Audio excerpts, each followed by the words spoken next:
Hoje vamos falar sobre o juízo final.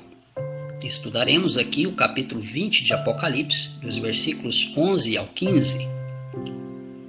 No juízo final se manifestará Deus sentado sobre um grande trono branco, à vista de toda a humanidade. Todos os homens mortos de todos os tempos, que não participaram da primeira ressurreição ou arrebatamento da igreja, agora se levantam para que diante de Deus possam prestar contas de tudo o que cometeram.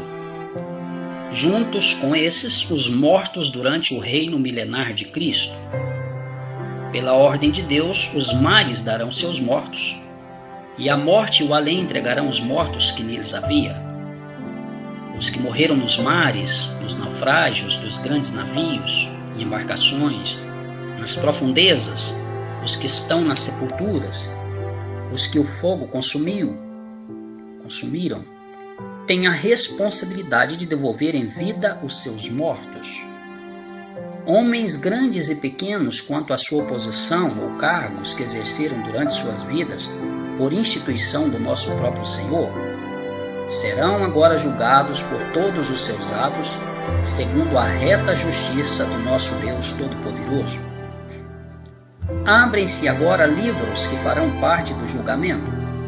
O livro das obras dos homens, contendo toda a sua obra durante toda a sua vida. O livro de Deus, a Bíblia Sagrada, testemunhando contra ou a favor das ações especificadas no livro das obras. E o livro da vida, contendo ou não o nome do homem em julgamento, sendo este último a própria sentença final de Deus para com o homem. É interessante, amado ouvinte, que a morte e o inferno serão neste momento lançados para dentro do lago de fogo, para que o homem que não foi achado inscrito no livro da vida, ao ser jogado posteriormente, possa agora ser destruído não de outra forma, mas pelo lago de fogo e enxofre. Este lago é o agente de destruição final de Deus e a segunda morte. Não só terão mortos no juízo final, mas principalmente vivos.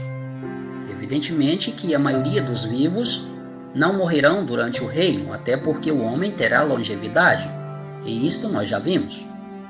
Julgados, porém, serão todos. Nas duas ressurreições, cumprirá o que diz Paulo em 1 Coríntios 15:51.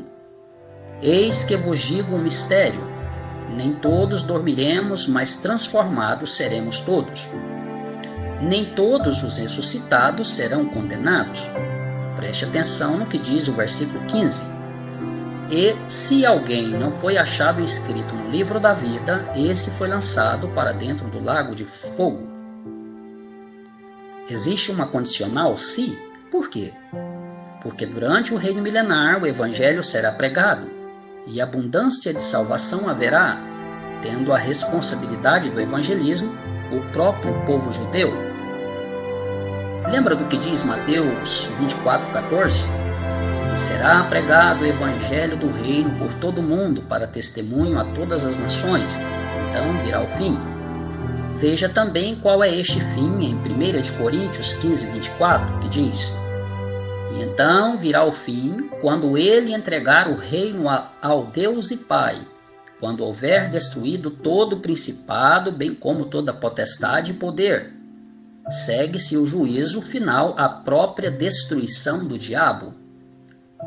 Isso vai cumprir-se no reino milenar de Cristo, até mesmo quando o diabo for solto por um pouco de tempo e sairá a enganar as nações e a juntá-las como a areia da praia do mar, e sitiarão o arraial dos santos em Jerusalém, e Jesus reinando fará que fogo caia do céu e consuma a todos, estabelecendo-se na sequência o juízo final. Então cumprirá esse segundo fim, quando ele entregar o reino ao Deus e Pai, quando houver destruído todo o principado, bem como toda potestade e poder. Amado ouvinte, logo no juízo final deixará de existir o pecado, pois este será condenado, sendo consumido também a sua própria consequência, ou seja, a morte. Em Apocalipse 20, verso 14, está escrito: então a morte e o inferno foram lançados para dentro do lago de fogo. Esta é a segunda morte, o lago de fogo. Em Apocalipse 21, verso 4, está escrito: ele lhes enxugará dos olhos toda lágrima, e a morte já não existirá. Já não haverá luto, nem pranto, nem dor, porque as primeiras coisas passaram. Isto porque a morte será lançada no lago de fogo e enxofre, que é o último agente de Deus para a destruição, não somente da morte, mas do anticristo, do falso profeta, do dragão, do inferno e dos ímpios. Aqui a morte terá o seu fim. Diz a teologia popular que a segunda morte, que será a sorte dos ímpios, é a sua final separação de Deus, mas isto é um grande contrassenso. Assim como não é possível alguém morrer segunda vez, a menos que tenha ressuscitado, também não é possível aos ímpios sofrer segunda separação, a menos que fossem previamente reconciliados com Deus. Além disso, se a segunda morte é uma segunda separação de Deus, então essa condição será temporária, porque a morte deixará de existir em seguida a destruição dos ímpios. Está escrito: e não haverá mais morte. Seja Deus louvado por ter nos dado a sua palavra, poderoso escrito contra o erro. Que Deus abençoe a todos em nome de Jesus.